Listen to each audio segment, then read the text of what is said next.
नमस्कार, हरियाणा वॉइस में स्वागत है आपका। मैं हूं आपके साथ प्रियंका मिश्रा। बुलेटिन की करेंगे शुरुआत। हरियाणा विधानसभा शीतकालीन सत्र से पहले सीएम मनोहर लाल ने चंडीगढ़ में प्रेस कॉन्फ्रेंस को संबोधित किया। इस दौरान उन्होंने कई घोषणाएं की। आइए आपको सुनाते हैं। के माध्यम से जैसे लगातार भर्तियां कर रहे हैं, उसमें कुछ तो ऐसी हैं जो पहले से चले आ रहे हैं, आउटसोर्सिंग पर उनको पोर्ट किया है, और कुछ ऐसे जो नए सिरे से एचकेआर पर नौकरियां दे रहे हैं। तो इसमें आज एक नई खेप 986 लोगों की है जिनको नौकरियां देंगे। ये जो एचकेआर का है, इसके पैरामीटर बनाए हुए हमने 5-6 चीजें हैं, वो जल्दी हम पैरामीटर्स पब्लिक भी कर देंगे। इसमें बड़ा एक पैरामीटर था इनकम का। अभी तक lower the income higher the rank, 1 lakh से नीचे का जो इनकम मैंने पहले रखी हुई थी वो 50 अंक, तो 150 में से केवल 1 लाख की इनकम से नीचे है 50 अंक उसको मिल जाते थे, और 1.5 लाख तक अगर इनकम होती थी तो उसको 40 अंक उसको भी मिल जाते थे। बल्कि शुरू में तो 40 और 50 जी सर, उसका 50 और 100 रखी थी अंत्योदय के लिए। हाँ, वो घटा के फिर 50 का। अभी जो है नए से उसमें इनकम का थोड़ा कम करके और चीजों में बढ़ाया है, जिसमें क्वालिफिकेशन है, सेम ब्लॉक है, और जो स्पेशल कैटेगरीज हैं, विडोज हैं, दिव्यांग है, ऐसे कुछ हैं। सीईटी का भी उसमें अंक रखे हैं कि अगर सीईटी पास है तो उनको अलग से अंक दिए जाते हैं। हमारी जो अनधिकृत कॉलोनीज हैं पूरे हरियाणा में, शहरी क्षेत्र के अंदर, या जो शहरी क्षेत्र यानी अर्बनाइज से बाहर भी कुछ बन गई हैं, तो ऐसे कुल मिलाकर के हमारा जो टारगेट था कि 2274 अनियमित कॉलोनियों को हमने 31 जनवरी तक पूरा करना है। उसके अंदर अभी तक जो हो चुकी हैं 1673, ये सब हो चुकी हैं। और आज इस प्रेस कॉन्फ्रेंस के माध्यम से 210 और कॉलोनी, जिसके अंदर 103 तो टाउन कंट्री प्लानिंग की हैं और 107 अर्बन लोकल बॉडीज की हैं, ऐसे 210 और कॉलोनीज को भी नियमित करने की और मैं घोषणा कर रहा हूँ।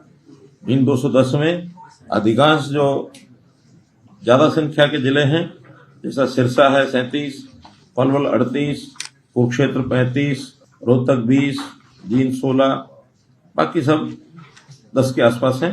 तो ऐसे 13 जिलों के ये कुल 210 कॉलोनीज को नियमित किया जा रहा है, और जो शेष बची हुई हैं उनका भी हम कोशिश कर रहे हैं कि 31 जनवरी तक ये सभी कॉलोनीज, अनियमित कॉलोनीज को नियमित कर दिया जाए, ताकि वहाँ के विकास कार्य, कुछ कॉलोनीज जो पहले किए थे वो शुरू हो चुके हैं, और भी कॉलोनीज में जैसा जैसा नियमित होती जाएंगे वैसा वैसा उसका बजट हम रिलीज करते जाएंगे। गुरुवार को सीएम मनोहर लाल प्रदेश के बाढ़ पीड़ित किसानों के लिए मुआवजा राशि को ऑनलाइन जारी करने के लिए पहुंचे। इस दौरान उन्होंने प्रदेश में बाढ़ से हुए नुकसान की भी जानकारी दी। देखिए एक रिपोर्ट।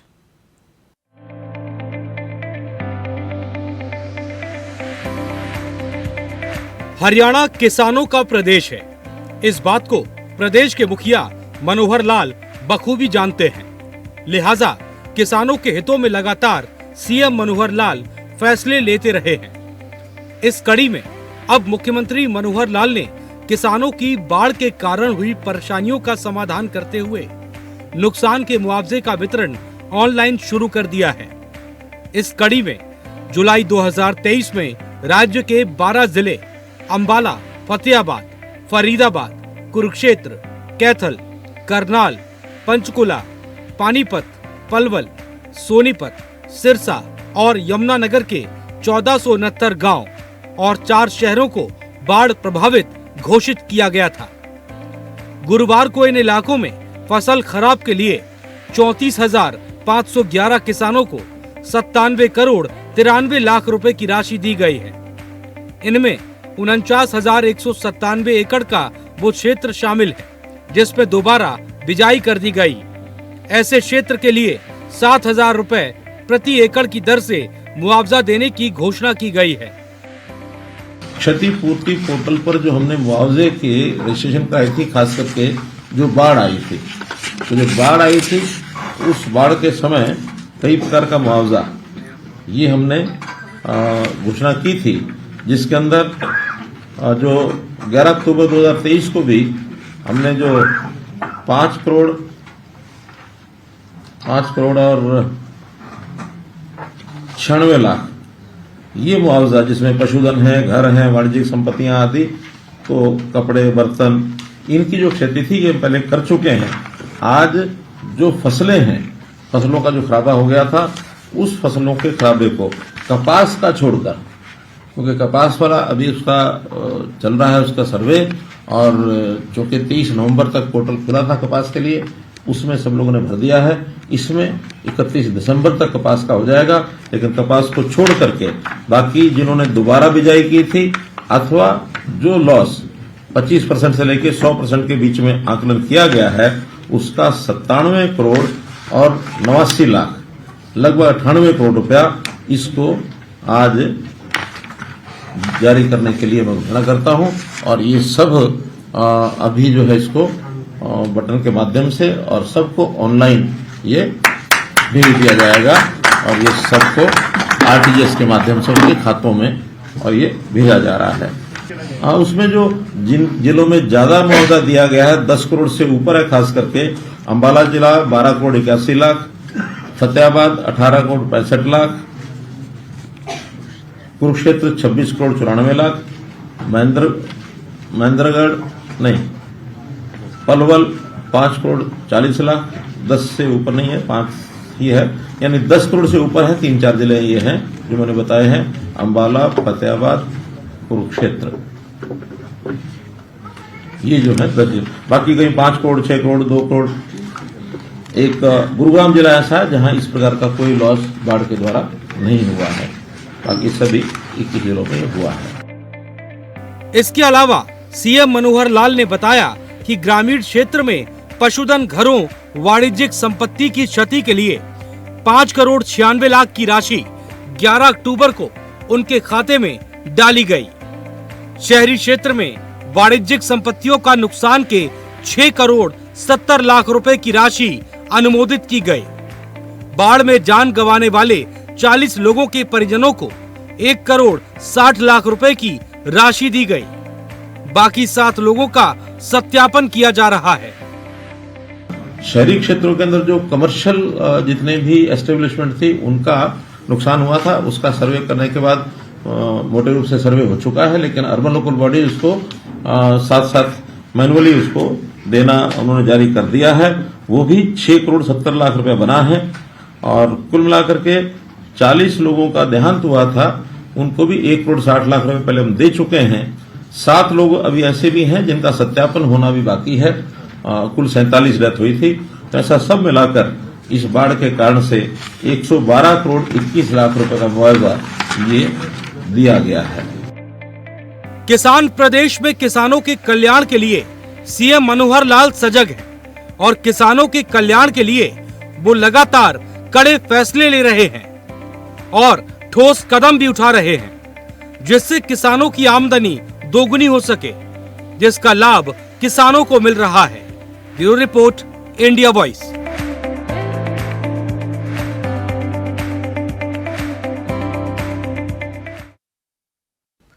हरियाणा में विधुर और अविवाहितों को भी सामाजिक सुरक्षा पेंशन देने की घोषणा कर दी गई है। अब तक 12,882 विधुर और 2,026 अविवाहितों की पहचान की गई है। 1 दिसंबर 2023 से इनको पेंशन मिलेगी। इस पेंशन के लिए 3 लाख रुपए से कम वार्षिक आय वाले 40 साल तक के विधुर और 1,80,000 रुपए से कम आय वाले 45 साल आयु के अविवाहित पात्र हैं। देखिए एक रिपोर्ट।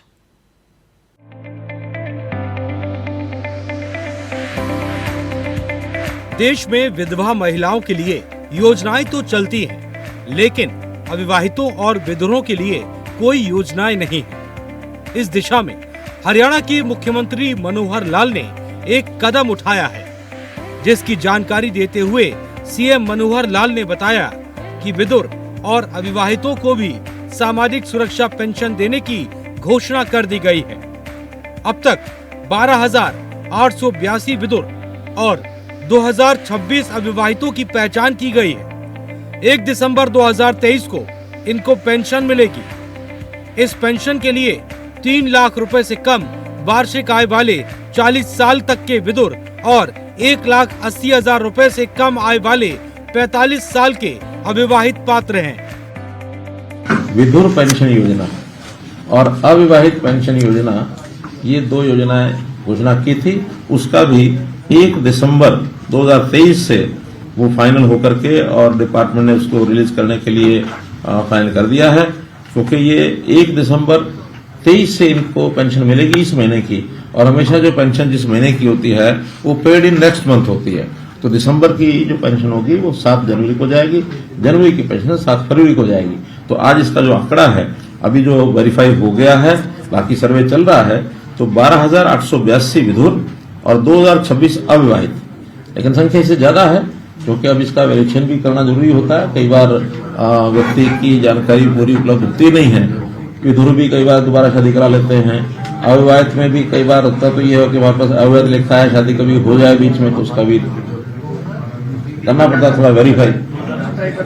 अभी जो वेरीफाई हो चुका है 12,882 विधुर और 2,026 अविवाहित, अभी 14-15,000 के लगभग है, लेकिन मुझे लगता है कि ये संख्या हमारी लगभग 40,000 जाएगी।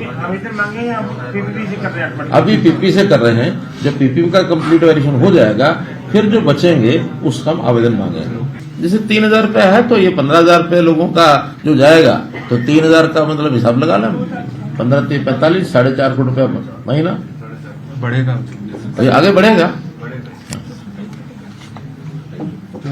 अभी 27 बचा, लेकिन अगला महीने से 3,000 हो जाएगा। अच्छा, क्या आपको मालूम नहीं?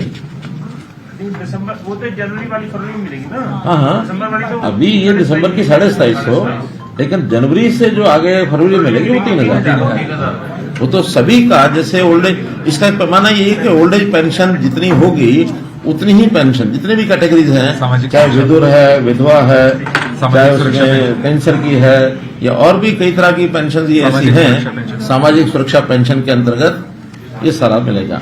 और इसमें जो इनकम का, जैसे हमने पहले पता ही है कि अपने को ओल्ड एज वाली में 3 लाख रुपया वार्षिक का जैसे है, तो ये पेंशन विधुर के लिए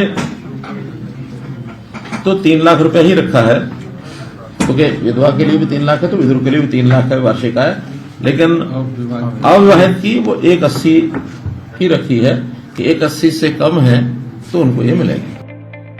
सीएम मनोहर लाल ने बताया कि HKRN के जरिए 986 लोगों को रोजगार के ऑफर लेटर दिए जा रहे हैं। उन्होंने बताया कि आज ही राष्ट्रपति द्वारा हरियाणा राज्य को ऊर्जा दक्षता सूचकांक में दूसरा पुरस्कार दिया गया है। हमारे हरियाणा राज्य के जो ऊर्जा दक्षता सूचकांक, इसमें देश भर में दूसरा पुरस्कार मिला है। एनर्जी एफिशिएंसी इंडेक्स, इसमें हरियाणा को देश भर में दूसरा स्थान मिला है। इसके साथ ही सीएम मनोहर लाल ने बताया कि शुक्रवार से हरियाणा विधानसभा का शीतकालीन सत्र शुरू हो रहा है। सीएम ने कहा कि इसमें विधायकों को ज्यादा से ज्यादा भागीदारी तय करनी है। पहली बार चुनकर आए विधायकों को पर्याप्त वक्त दिया गया। उन्होंने कहा, पिछली सरकार में 2 ही सत्र बुलाए जाते थे, हमने साल में कम से कम 3 सत्र किए हैं। वहीं उन्होंने जानकारी दी कि सत्र में स्टेट के 3 थीम सॉन्ग प्रस्तुत किए जाएंगे, जिनमें से विधानसभा द्वारा एक को चुना जाएगा। हरियाणा विधानसभा का सत्र कल से शुरू हो रहा है। हमने आने के बाद जो एक वादा किया था कि हर वर्ष 3 सेशन हुआ, 3 बार विधानसभा का हुआ करेगा सेशन, तो वो 3 बार हम लगातार कर रहे हैं। इससे पहले 2 बार से ज्यादा कभी हुई नहीं। पहले तो एक बजट सेशन होता था और एक शीतकाल मानसून ये होता था। अभी जो है हमने बजट, मानसून और शीतकाल 3 शुरू कर दिए और तीनों का परंपरा लगातार चल रही है। इसलिए ये जो शीतकालीन सत्र है ये हमारा कल से शुरू हो रहा है और बिजनेस एडवाइजरी कमेटी के माध्यम से इसकी जानकारी मिलेगी। इस सेशन में हम एक राज्य गीत ये लाने वाले हैं। बहुत से प्रदेशों ने राज्य गीत, स्टेट सॉन्ग, हाँ, तो स्टेट सॉन्ग विधानसभा में वो विधानसभा के सत्र पर रखेंगे। तो उसमें एक कंपटीशन करके और काफी बड़ी मात्रा में आए थे, फिर शॉर्टलिस्ट 3 गीत हुए हैं। तो 3 गीत कल वहां सबके सामने रखेंगे। उसमें जिस गीत को सबसे ज्यादा वोट मिलेंगे उसको जो है राज्य गीत 1 साल के लिए घोषित करेंगे। 1 साल के बाद फिर ओपन होगा नए सिरे से, इसी को एक्सटेंशन देना, को नया बनाना, तब तक लोगों के विचार भी आ जाएंगे, अनुभव आ जाएंगे। इसको इस प्रकार से करने वाले हैं। वहीं इस दौरान सीएम मनोहर लाल ने लोकसभा में सुरक्षा चूक की निंदा की है। उन्होंने कहा कि प्रदेश में भी सिक्योरिटी को बढ़ाया गया है। संसद की सुरक्षा तोड़ने वालों को बख्शा नहीं जाएगा। इस घटना के पीछे देशद्रोही संगठन और लोग होंगे। साथ ही उन्होंने विपक्ष पर भी निशाना साधते हुए कहा कि घेरा उसे जाता है जो कमजोर हो।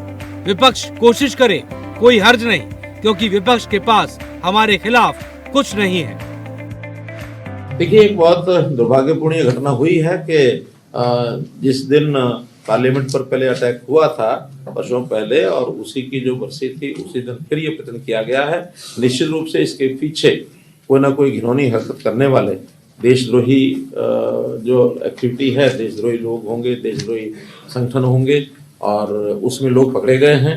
और पकड़े जाने के बाद जो सुरक्षा एजेंसीज है पूरा उसका ध्यान कर रहे हैं कि कहाँ से ये चीज चली, किसके साथ जुड़े हुए हैं। लेकिन कोई भी इस प्रकार का जो हार्ड क्रिमिनल ही कह सकता हूं उसको, इसको किसी हालत में बख्शा नहीं जाएगा। देशद्रोहिता के कानून के अंतर्गत उनको बुक किया जाएगा। हाँ, सिक्योरिटी के नाते से जब ऐसी घटनाएं होती हैं तो स्वाभाविक है सब जगह सिक्योरिटी बढ़ानी पड़ती है। हमारे यहाँ भी हमारे जो सिक्योरिटी एजेंसीज हैं वो पूरा इसका ध्यान रखे हुए, और पूरा सिक्योरिटी जिस किसी को भी आवश्यकता होगी उसको सिक्योरिटी मिलेगी, और जहाँ कहीं किसी स्थान की सिक्योर करने की बात है उसको सिक्योर किया जाएगा। प्रदेश के लोगों को लेकर जहां सीएम मनोहर लाल सजग है, तो वहीं सीएम मनोहर लाल के नेतृत्व में विकास की बयार हरियाणा में बह रही है, जिसका असर धरातल पर देखने को मिल रहा है। Bureau report, India voice.